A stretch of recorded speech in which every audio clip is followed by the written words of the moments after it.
আসসালামু আলাইকুম ওয়া রাহমাতুল্লাহি ওয়া বারাকাতুহু। আলহামদুলিল্লাহি ওয়াহদাহু ওয়াসসালাতু ওয়াসসালামু আলা মান লা নাবিয়্যা বা'দা। নামাজরত অবস্থায় যদি নাক দিয়ে রক্ত বের হয় তাহলে তার জন্য করণীয় কি হবে? উত্তর হলো, নাক থেকে রক্ত বের হওয়া অজু ভঙ্গের কারণ নয়। সে রক্ত কম হোক চাই বেশি হোক।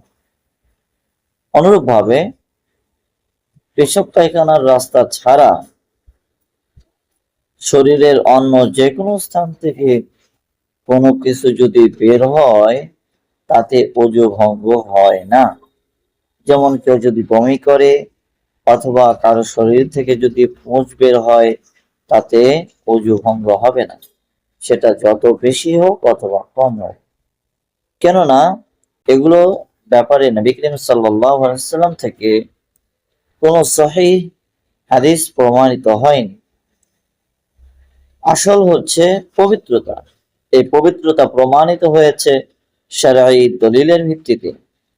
আর যা শরঈ দলিলের ভিত্তিতে প্রমাণিত হয় তা খণ্ডন করার জন্য শরঈ দলিল প্রয়োজন হয়।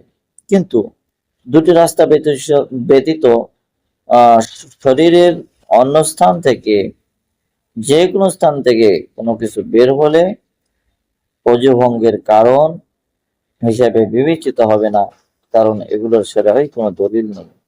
অতএব নাক থেকে রক্ত বের হলে বা কেউ যদি বমি করে বা পুঁজ বের হয় তাহলে এতে সালাত হয়ে যাবে, পুনরায় অজু করার কোনো প্রয়োজন নেই।